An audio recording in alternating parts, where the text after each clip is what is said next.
Valve, famous for Steam, the Steam Deck, the Steam controller, Steam. Well, they're also famous for a couple of other things, like Half-Life, Portal, Team Fortress 2, CSGO, Left 4 Dead, that kind of stuff. And since Half-Life 2 turned 20 a couple days ago, I thought I would, talk about Valve. I thought I would talk about their history, I thought I would talk about the intro, I thought I'd talk about the logo, everything. So, without further ado, let's get started. In 1998, Valve releases a game called Half-Life. It gets tons of reviews. It reviews really well. It is standing on a 96 or 8. I think it's 96. 96 on Metacritic. It's one of the highest reviewed games of all time, and everyone loves it. They love it so much that later that year or the year after, they decide to make Team Fortress Classic. It was just called Team Fortress at the time, using the Half-Life engine to make it. It does well. Half-Life 1 does well. There's also two expansions to Half-Life. Half-Life Opposing Force and Half-Life Blue Shift, which is developed by Gearbox Software. There is a PlayStation 2 version, which was made by Decay and Gearbox Software. There was a Dreamcast version that was meant to be made, but it ended up not. But the game is overall highly reviewed, and it spawns Team Fortress and Counter-Strike, which both end up becoming fairly popular series in their own rights. There is also a deathmatch mode, which is also made a separate game, which is a Half-Life mod, and it uses the Half-Life engine and weapons of Half-Life to make a multiplayer combat game. Then, in 2003, Valve makes Day of Defeat, which is a World War II based multiplayer shooter, which starts by as a Half-Life modification, or Half-Life mod. Then, with collaboration from Gearbox and Ritual Entertainment, they make Counter-Strike Condition Zero in 2004, which is basically a better version of Counter-Strike Classic, or whatever it's called. And it is using the new Source engine, which they also remake the original Counter-Strike and the original Half-Life in that Source engine. Then, in 2004, in the same year as they released Counter-Strike Condition Zero, they released Half-Life 2, which is the 16th highest rated game on Metacritic. It gets tons of awards, and it does well.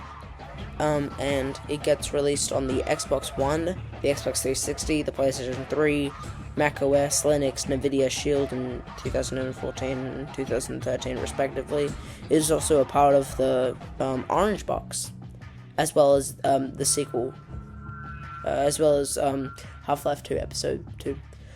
And then they also released Half-Life Deathmatch, which is like Half-Life 1 Deathmatch. It's using the Half-Life 2 engine, but as a deathmatch multiplayer game. They also released Day of Defeat Source, which is a Source remake of Day of Defeat.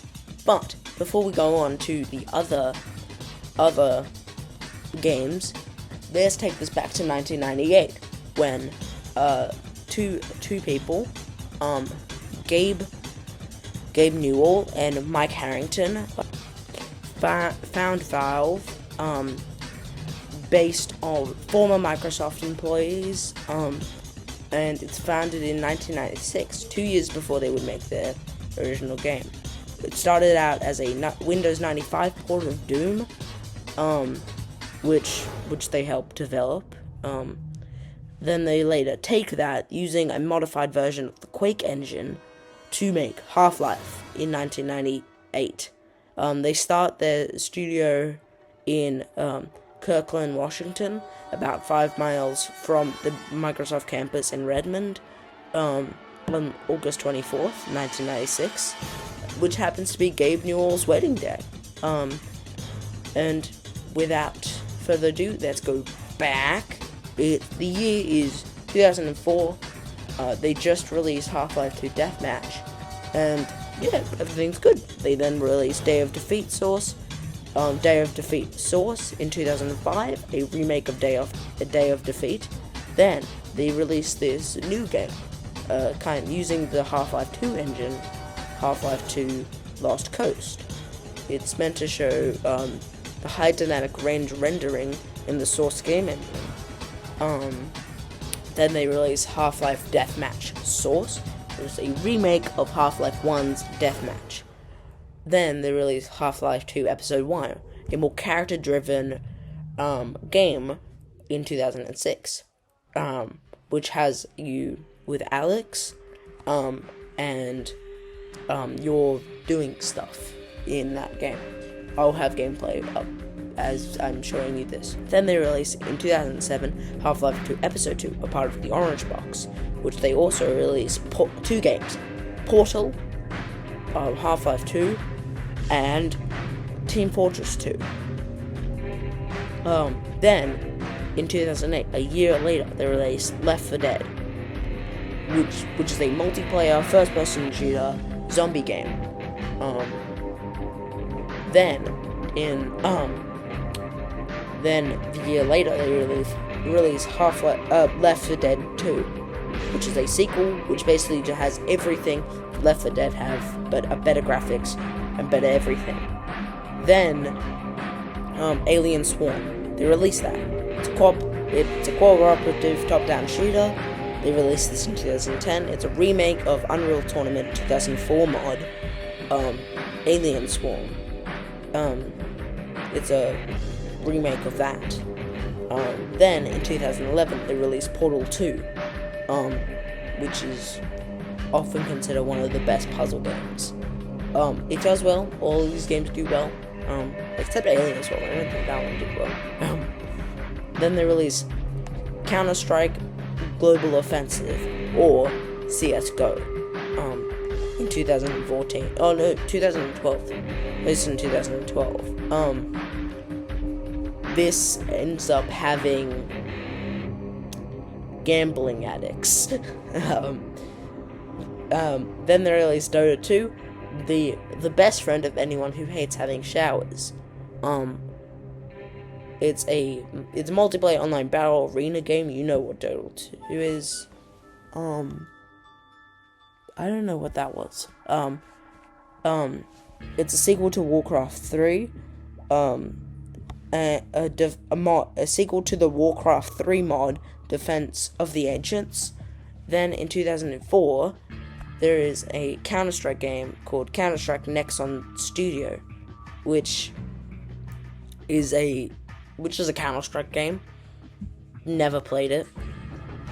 I don't even really remember what it even looks like.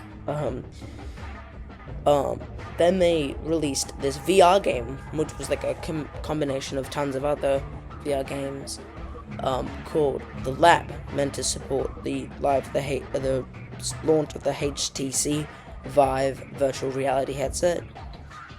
Then they released a card game called Artifact. It's fine. It's designed by Richard Garfield. I put that in my notes. I forgot that. That's cool. That's actually kind of cool. If you don't know who Richard Garfield is, he made Magic the Gathering. Then they made Dota Underlords, which is like a chess kind of like game. They released that in 2020. It was fine. I haven't played it. It has fine reviews. It's fine. Then they released Half-Life Alyx, a VR game, and the first Half-Life game anything in 13 years from when that game was released to when the last Half-Life thing released. Then they released Artifact Foundry, which was like a re-enhanced version of Artifact. Then they made Aperture Desktop, which was a free tech demo for the Steam Deck. Then they released CS2 in 2023, which is their newest Counter-Strike game, which uses Source 2. And their next game, which is still TBD, is Deadlock, which is a hero shooter with MOBA-like map structure. And it's in beta testing. Yeah, but they also have a couple games that they've published but didn't actually develop, and that is, and two examples is Gary's Mod, and Aperture Hand Lab. So, yeah. Now, let's go to their intro. There are three major intros that are shown. One wasn't news, but there are three ones that get shown. There was one, I'll show it here. There was this one.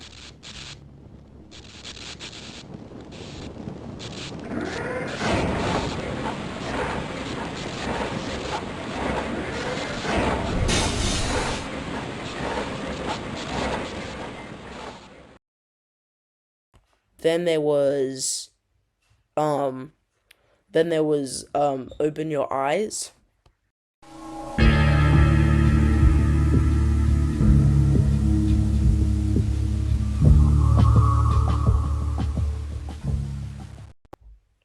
Then there was Open Your Mind.